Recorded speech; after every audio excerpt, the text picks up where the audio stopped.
Good morning. This is Faith in Our Hometown, brought to you as a community service and sponsored by Mercy Hospital, Joplin. And now, here is your host, Father Jay Friedel.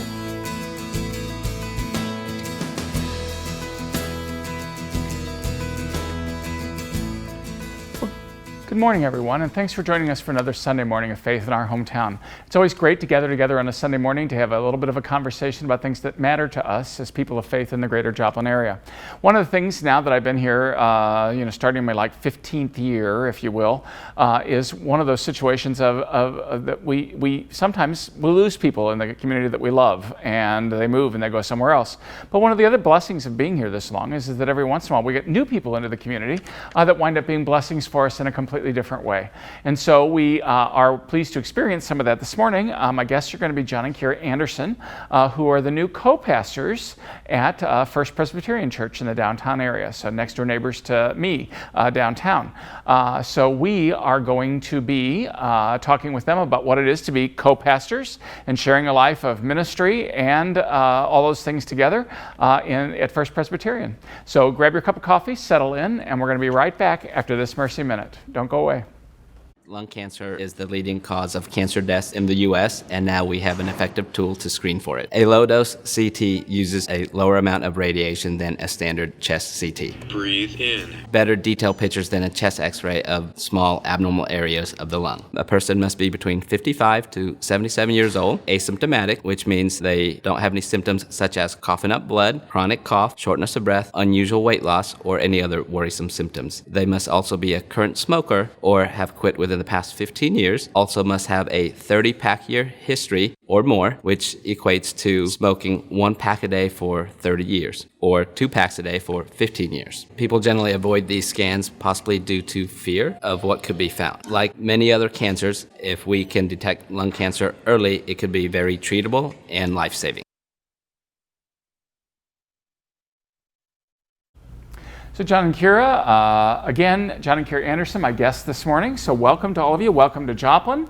I was excited to get the phone call a few months ago now, really, to say that you were coming to town and that you had some excited community members that were saying, oh, you've got to meet our new, co-pastors, and they were very excited about that. So first of all, tell our viewers a little bit about yourselves, how you come to Joplin, and then we'll get into this whole business about how do you co-pastor, and especially how do you do that as a husband and wife, which is great. Sure. Thanks so much for having us. My name is John Anderson. A little bit about myself. I guess I'm originally from Springfield, so this is a bit of a homecoming to me. But we spent the last 4 or 5 years in Colorado. We were actually not co-pastoring at this time, and so we've just been doing this together for a few months. So I would say that we don't have all of the answers yet or have it completely figured out. But you said yes. But we said yes. Well, this is something we wanted to do, something we wanted to try. Yeah. Yes. I'm Kira, and I am originally from the metro Atlanta area, although I haven't lived there since I was 18. I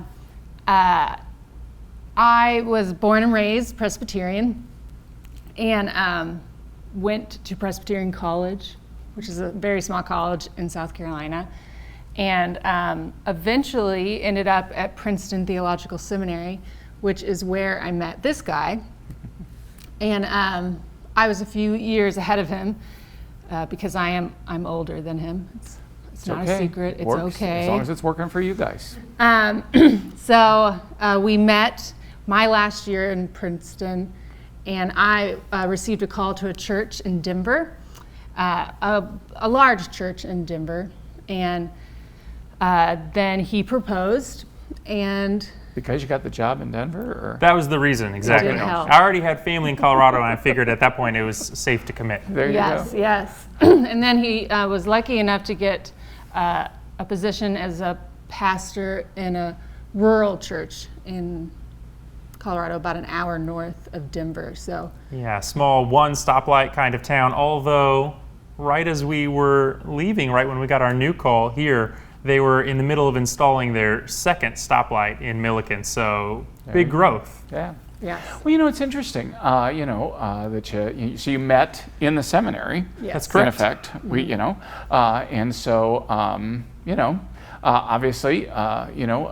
Princeton, not a bad, not a bad pedigree, for the two of you, in Right. terms of as a theological seminary. That's great. So that's a new thing. I didn't know that when you guys come into town. So that's super.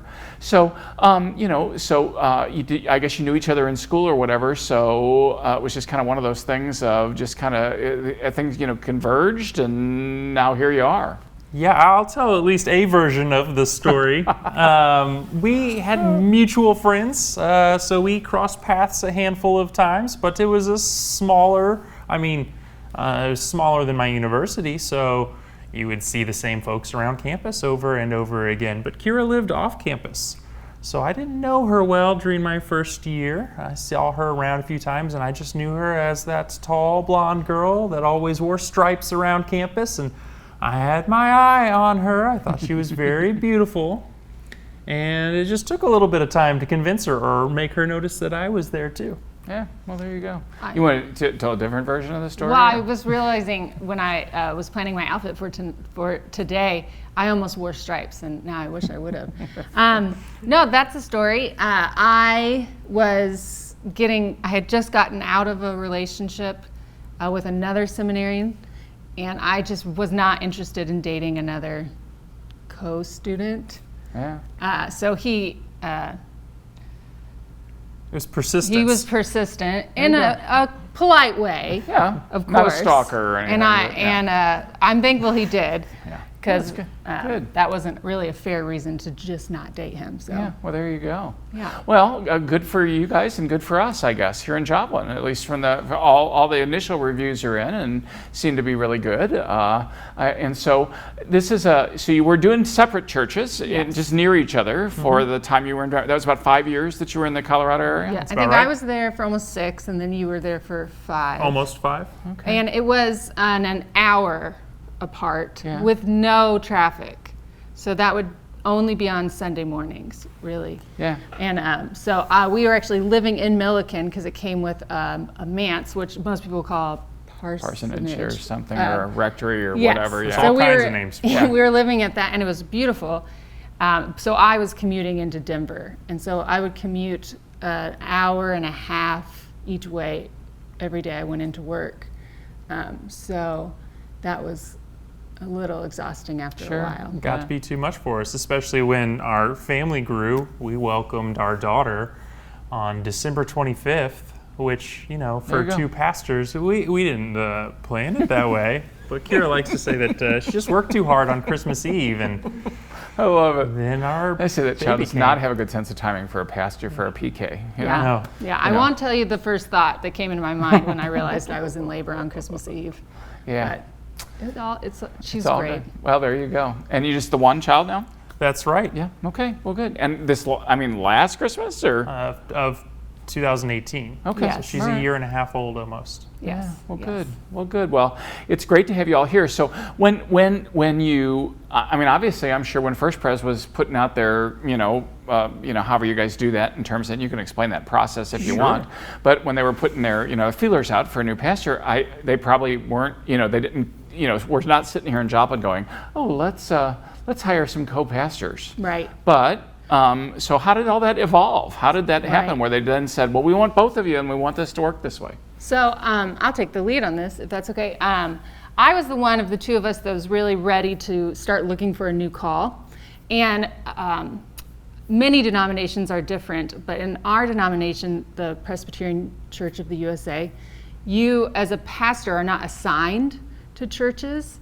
You apply to churches in essence. There is a special system, it's called the CLC, I forget what that stands for. I think Church Leadership Connection? That churches go through a Sounds whole good. process and they post a ministry information form, and pastors can look at those, and it talks about the church and the position that's open and what they're looking for and their faith statement and so on and so on. And pastors post what we call a PIF, which is personal information form. So I started looking, just feeling the need to find a new call. Loved the church I came from, but I was feeling called somewhere else. And so he got his PIF together also.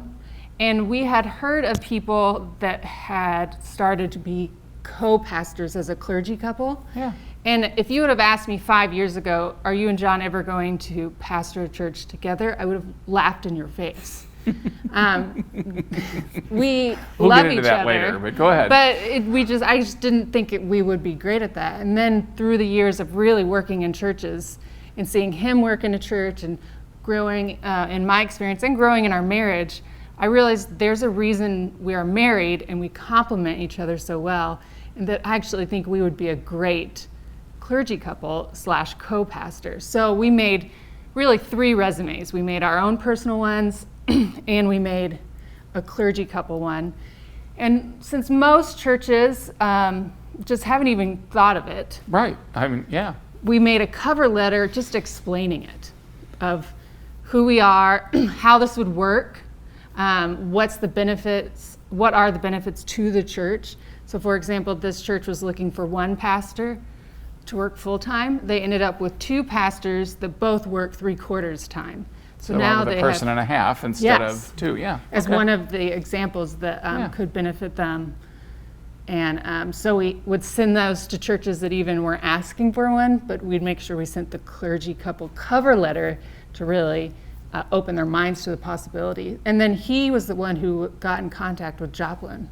That's right. I always told Kira, she's very motivated. She wants to, be head of staff or work in a big church and serve lots of people. And I think that's wonderful. And I'm very comfortable kind of falling in wherever God has happened to call me. And I expressed to her from the very beginning that as far as career aspiration goes, if she lands a dream job somewhere, I will pack up the house and move along with her, and I'll be a stay-at-home dad, or I'll bag groceries, or even if it takes me a few years to find a church position somewhere in that area, I'll make it work. And that's why I just prepared my PIF, my personal or pastoral information form, or whatever it is, resume basically, just as a means of supporting her. Say, all right, if I'm ready to move, it'll help us, go on to the next stage in our life. And I was contacted through the CLC, Church Leadership Connection system, by the Joplin Church, but I didn't put a lot of thought into it because they had not listed that they were open to a clergy couple. But after a little thought, I revisited, the email they had sent me and checked out their website and looked into it and made some phone calls, called some references, some other folks we know in the area. And we noticed that they had another job listing on their website for some sort of director of Christian life that would help with organizing their Bible studies and fellowship. And Shoalkirk, it's a retreat facility that the church owns. Been there. Oh, wonderful. Oh, yeah. Okay, Been out there. good. So go ahead, sorry. I was just going to say, gonna my take it pitch from you. for Shoalkirk is all. That's good. Pitch for Shoalkirk is great. Go for it. Yeah. It'll, we'll go off on a tangent here. Shoalkirk's a 100-acre retreat center that our church owns. You can rent it for weddings and family get-togethers. More information about it is on our website. Boy Scouts. Boy Scouts use it. It's gather. got some cabin with bunk beds and everything. Splash pad. Splash pad, yeah. So Anyway, so Hang on just one second. Yeah. We're going to get going here because I got to take a little quick break. We're going to be right back after a quick break, and we'll be talking with John and Kira and Shoalkirk right after this. You're watching Faith in Our Hometown on KSN TV, brought to you as a community service and sponsored by Mercy Hospital, Joplin.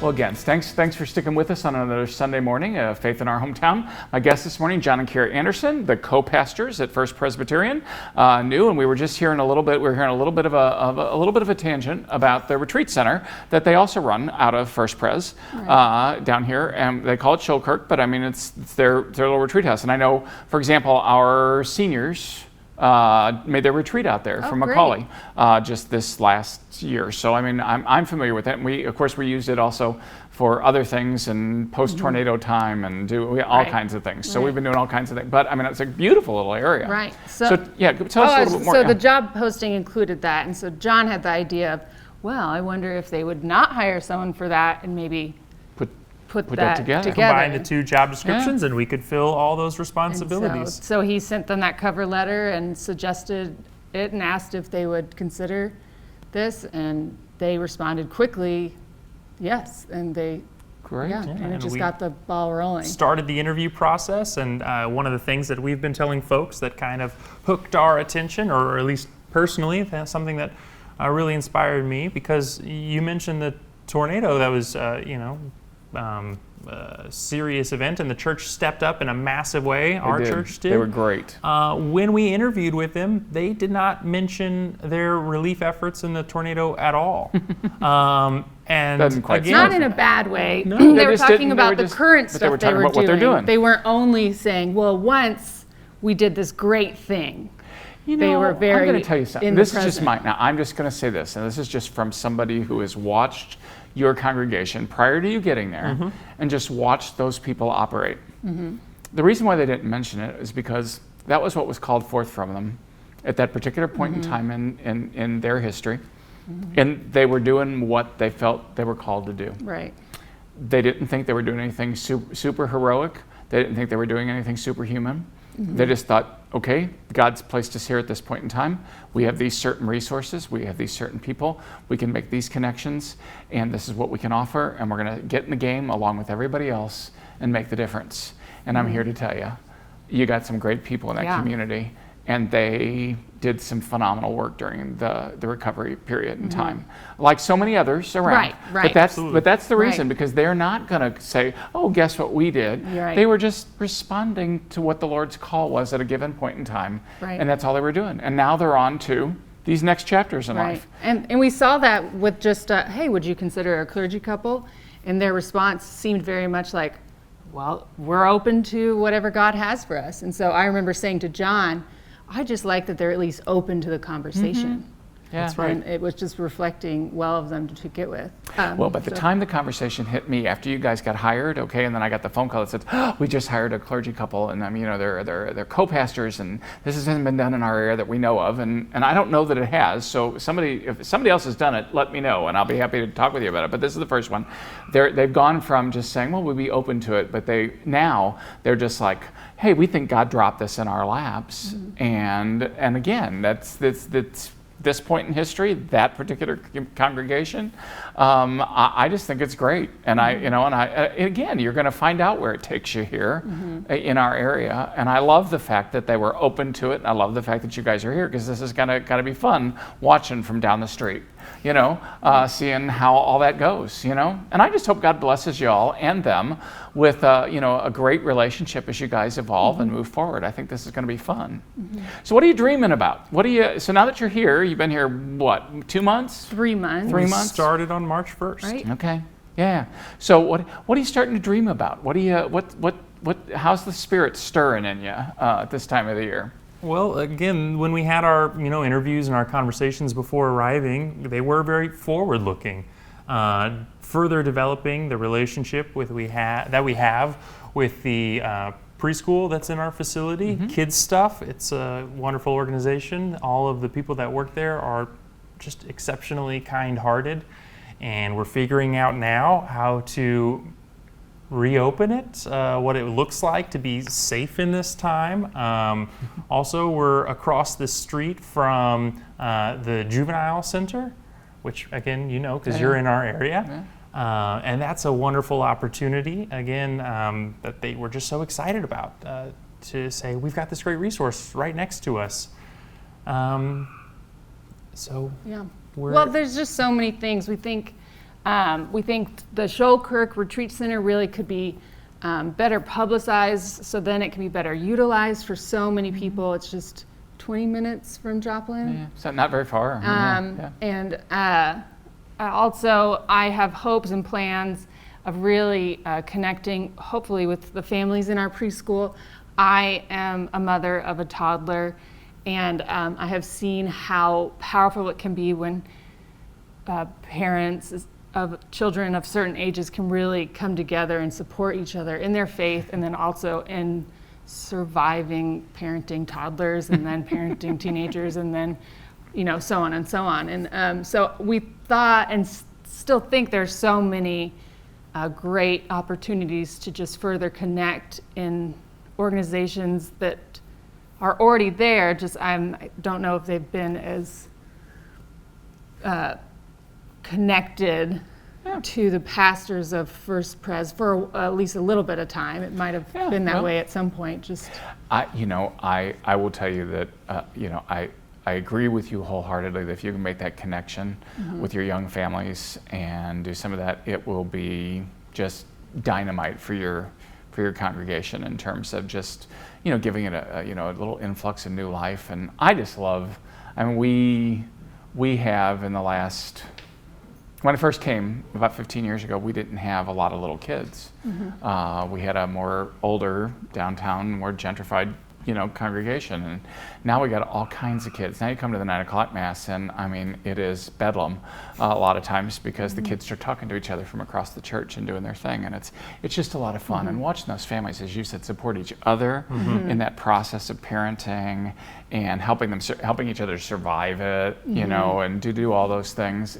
It's fun. Right. And I think that if you can just take that part and grow that, and you're going to have a ball. I mean, I just think that's going to be fantastic for you guys and for your whole community to tie that in a little more intentionally, rather than just saying, oh, we got a nice facility here, but you tie that in with the faith growth and the development that can be pretty amazing. It'll be fun. Sorry, I'm going to keep cutting you off, but one of the things that helped me realize I needed to look for a new call was I realized I was starting to become jealous of my husband over things that you probably shouldn't be jealous about. I was jealous that he was having to figure out how to repave their parking lot, and I was jealous of how involved he was in the local small town community. I mean, he was on boards, he was helping the local elementary get a new playground, and he was just really part of the community that I just wasn't able to do in Denver. And so we started looking, and part of the appeal, or part of why we felt so called to First Pres Joplin was they are involved in Joplin. And Joplin, in my opinion, and John's, it's this happy middle ground of, it's not a small one stoplight town, right? But it's not Denver. Right. So you can really connect with the media, or you can connect with the programs. I think that's the first time anybody's looked at me and thought I was the media, but that's okay. I like it. It's okay. It's all right. It works. We can just connect with so many different things. You talk about this better than I do. There's a lot more opportunity to get involved, and the size of church we're in now has the resources to make that happen, and we have the people that have the heart for it and the connections to reach out. I know a good number of our members know the folks around town. We're still getting to know the folks around town, but I'm looking forward to that it's a big enough town that it's fun and there's things to do, and we're excited to raise our daughter here, but it's a small enough town that we hope to really have a measurable impact. Well, like I say, I've been here 15 years now, and I love the fact that that Joplin is a big small town. Right. It is a big small town, and I love that. So I'll get just a couple minutes here. What do you think are going to be the challenges? Have you stumbled over some of the challenges yet in this co-pastoring mode? You can go ahead. Okay, sure. We like to normalize mental health and just say that, just like you would go to a doctor if you're sick, you should be going to a therapist or counselor if you're having any sort of struggles in your life. It's just important to name those things, talk about them, and speak them into existence, because so long it's been swept under the rug. So when we interviewed, we said, hey, this is going to be new for us, and there are going to be times where it's going to be difficult to separate work life and home life, and we aren't perfect. We argue about stuff. No. I know, right? A lot. But we said, hey, healthy arguments. Part of our mental well-being, looking after ourselves, if we take this position, we're going to proactively put ourselves in marital counseling just to... A preventative medicine. Exactly. Really. Preventative measure to make sure that we're as loving and kind towards each other as And have the possible while tools. negotiating these waters. Right, yeah. So we have not gotten to do that yet because, Because you can't go see anybody right now. but that we Plague, still have that life on and the time radar. of plague. You came just in time. Yeah. Congratulations. Yeah. So that's probably one of just figuring out the dynamic. Just last night we were out on our porch talking about other things, and then John started sharing with me about this very exciting mission idea and opportunity he wants to start at the church, and then he started going in planning mode, and then I made him stop. And I said, we can't do this. We need to just be man and wife right now. We can plan this in the office tomorrow. We can wait a day. Good. So I love but it. that's The taken things- 3 months to even learn to do that. Well, and the things I never think of, because I operate in a completely different Right, mode. right. I mean, with lots of people, Right. but I operate as a single. So this is going to be kind of fun Yeah. watching this from down the street, if you will. Observe away. I just, my guests today, John and Carrie Anderson from First Presbyterian, the new co-pastors over there, and we're going to be right back after this Mercy Minute, so don't go away. The whole purpose of screening is to catch people who have a significant smoking history early enough where we can do something about it and potentially improve the duration of life. The minimum recommendation for screening is 30-pack years. So usually people who've smoked more than 30-pack years are the ones that we're screening. If we start screening yearly with low-dose CT scans, we can reduce the risk of death from lung cancer by 20 to 25%. Stage 1, 2, and 3 cancers potentially can be cured. When it becomes stage 4, the possibility of cure falls significantly.